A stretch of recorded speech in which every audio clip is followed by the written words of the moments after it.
Shalom. I'm Rabbi Chaim Richman from the Temple Institute in Jerusalem. For the past 2 decades, the Temple Institute has been creating the vessels for the Holy Temple. The things that the Temple Institute thus far has created include the golden menorah, the golden table of the showbread, the golden incense altar, and the garments for the high priest.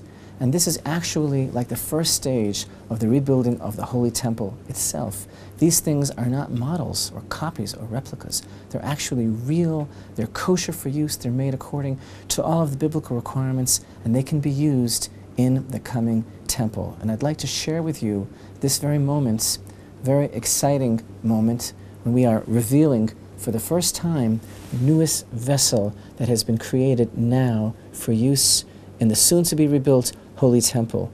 This is the golden Bezichin, a special censer which is used for frankincense that is placed on the golden table of the showbread. Just as we read in Leviticus chapter 24, there's a commandment, the God of Israel, for 12 specially baked loaves of bread to be placed constantly before the divine presence in the sanctuary, in the holy part of the Holy Temple. And on the table between these loaves, frankincense is to be placed, and these handcrafted vessels of pure gold created just for the fulfillment of this divine commandment. And of course, the beautiful thing about this aspect of the work of the Temple Institute is that this is actually the actualization, the reality of the divine commandment to rebuild the temple. And while we may have a temporary obstacle in the rebuilding of the temple, we are actually beginning today to fulfill the commandment of rebuilding through these vessels.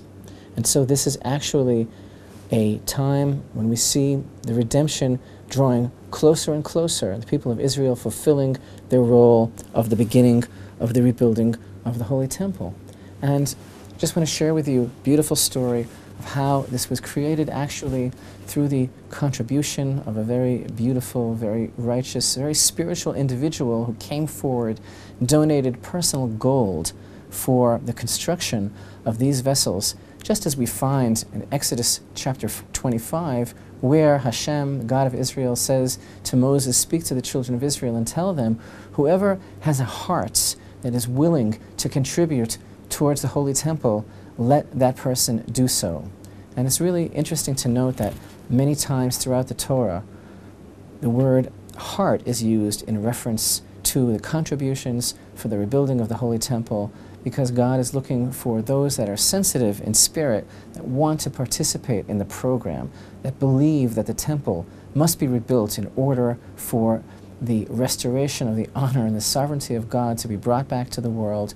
And this is exactly what we're seeing in our time, when very spiritual people are coming forward and actually participating personally in the rebuilding of the Holy Temple. And this is really, I think, on the timeline of history, a very exciting moment. And thank you for sharing it with us.